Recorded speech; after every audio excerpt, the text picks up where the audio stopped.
నేటి మంచి మాట, నీ భవిష్యత్తు ఎక్కడ? ప్రతి ఒక్కరి భవిష్యత్తు ఈ లోక బంధాల చేతిలో లేదు. కేవలం భగవంతుని ఆలోచనల్లో, భగవంతుని ఇష్టంలో, భగవంతుని చిత్తంలో ఉంది.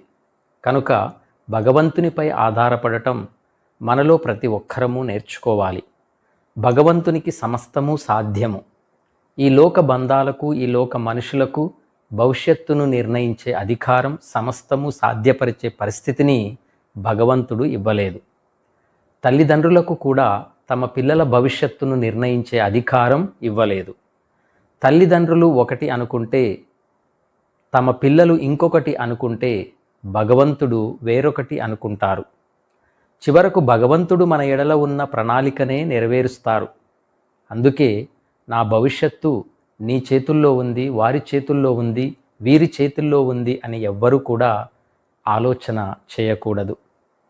మన భవిష్యత్తు కేవలం భగవంతుని చేతుల్లో మాత్రమే ఉంది అనే సత్యాన్ని ప్రతి ఒక్కరము కూడా తెలుసుకోవాలి. మన ఎడల భగవంతుని ఏర్పాటు మాత్రమే జరుగుతుంది, నెరవేరుతుంది. ఎవ్వరూ మనకు జీవితాన్ని ఇవ్వలేదు, ఇవ్వలేరు కూడా. కేవలము భగవంతుడే మనకు జీవితాన్ని, భవిష్యత్తును ప్రసాదిస్తారు. అందుకే భగవంతునిపై మనమందరము ఆధారపడి భగవంతుని యందు భక్తి విధేయతలతో జీవించగలగాలి. తప్పనిసరిగా భగవంతుడు మంచి భవిష్యత్తును మనందరికీ ప్రసాదిస్తారు. మనము కూడా మన భవిష్యత్తును గూర్చి భగవంతుణ్ణి కోరుకోవాలి. మన కోరికలు నెరవేర్చే శక్తి భగవంతునికే కదా ఉంది.